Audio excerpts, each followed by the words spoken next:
আমি তো সিরিয়াসলি পুরো ভেঙে গেছি। আমার তো পড়া ছাড়ার কোনো উপায় নেই। আমরা কোথায় যাবো? আন্দোলন করবো না তো আমাদের তো রাস্তায় নামতেই হবে। আমাদের যে একটা মেল পুলিশ হয়ে যারা ফিমেল ক্যান্ডিডেট তাদের উপর হাত তুলছে, তাদের ড্রেস ছিঁড়ে দিচ্ছে, কোথাকার জাস্টিস এটা? সংবিধান মানছে কোথায় পুলিশ?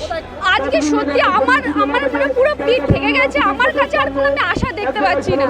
হয় আমাদেরকে সুইসাইড করতে হবে, আর কোনো উপায় নেই। আপনারা আজকে জমায়েত হয়েছেন কিসের দাবিতে?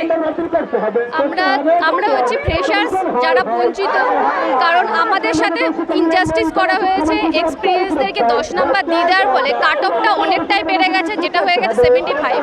এবার আমাদের রিটার্ন হচ্ছে 60তে, একাডেমিক 10, মোট হচ্ছে টোটাল 70। তাহলে 70তে কী করে আমরা 75 পাবো? এটা আমাদের সাথে ইনজাস্টিস।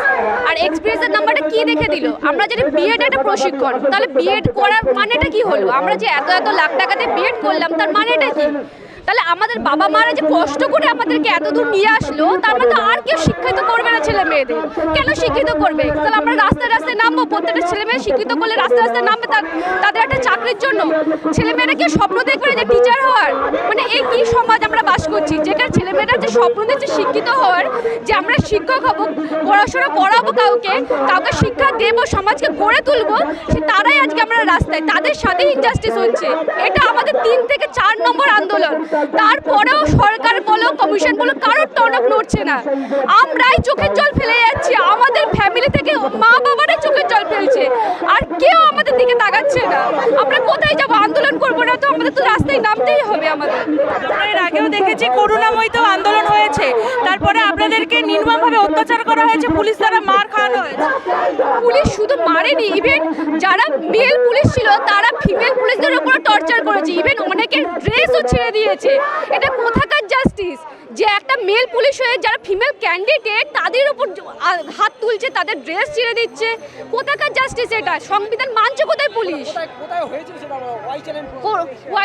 ওয়াই চ্যানেলে হয়েছিল এই ঘটনাটা। এত কিছুর পরেও আপনারা কি আশাবাদী রয়েছে?